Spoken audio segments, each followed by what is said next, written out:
The Coalition for Nigerian movement has called on Nigerians to reject the Senate's proposed bill sponsored by Senator Enyinnaya Abaribe of Abia South Senatorial District on the Armed Forces Service Commission, describing it as a taboo. The group made this known through its national president, Mr. Sabo Ode, at a press conference on Monday in Abuja, adding that it is unconstitutional for the National Assembly to propose such bill. We expect Nigeria's parliamentarians to lead the trajectory of redeeming our checkered country from the tottering tenterhooks of development, deficiency, deprivation of the citizenry, mass poverty, hunger and disease.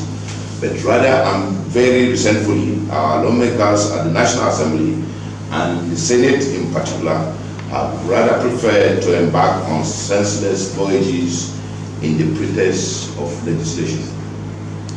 This coalition is extremely worried, and of course you know that every other time that we have issues like this, we come before you, the press, to alert you and the nation. And therefore we are very worried that most times these accidental politicians who have found themselves in the national parliament are not only barren of ideas, but devoid of basic skills, wisdom, and procedures of legislation that would ordinarily meaningfully ginger national development and progress. Mr. Ode argued that Abaribe and his cohort would have to amend the constitution for this to happen. Give and take. The NAS has no powers to make laws on any matter which the constitution has not granted such powers to it or made express provisions for it until the constitution itself is amended. We expect the lawmakers to know that regardless of whatever they consider as loopholes in existing laws, as long as it is reflected in the constitution, it is wishful thinking that subsidiary laws by an act of parliament can vacate the potency, effect or functionality of provisions of the constitution unless it is amended. The bill, which is aimed at empowering the Senate to appoint the service chiefs and other heads of security agencies in the country, will also provide for the establishment of Armed Forces Service Commission, which shall have the power and authority pursuant to Section 219 of the 1999 Constitution of the Federal Republic of Nigeria as amended. This coalition, therefore, is appalled at the foolishness which informed Abia State Senator Enyinnaya Abaribe's wisdom to float the so-called bill branded as the Armed Forces Service Commission Establishment Act 2020. We are even more consternated that other senators who should know better than Senator Abaribe is embarking on the senseless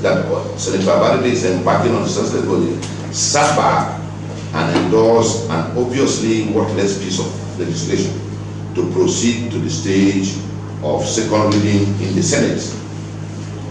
We want to believe that if the 109 members of the Senate were in their slumber at that point, the rest of over 200 million citizens cannot be fooled at the same time.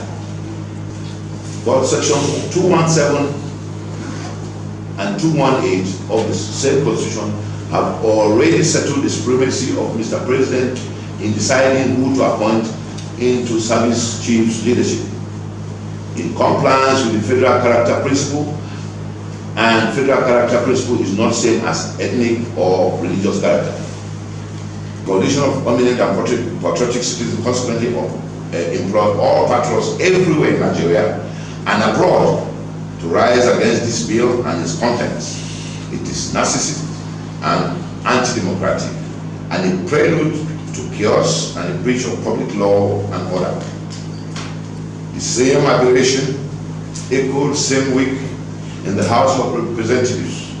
A fresher, somebody who came into the House very new, I'm sure he has not learned his ropes, by the name Honorable Benjamin Nzodo from Benue State, introduced a bill seeking to raise the educational qualification into the office of the President and of and governor of a state, of states alone. However, already there is constitutional uniformity in the least prescribed educational qualification for all elected office seekers from state assembly members to the president of this country. By provisions of the constitution, the discrepancy on qualification is only on age limit or differentials. But while it now feels a president and a governor should have a high educational qualification, our ever-greedy national parliamentarians feel it is not necessary for them, so they excluded themselves from the proposed act. That for us is hypocrisy. The coalition, however, called on Nigerians to rise and defend their democracy, not to allow selfish politicians manipulate the constitution in their favor. From Abuja, Lawrence Audu, TVN News.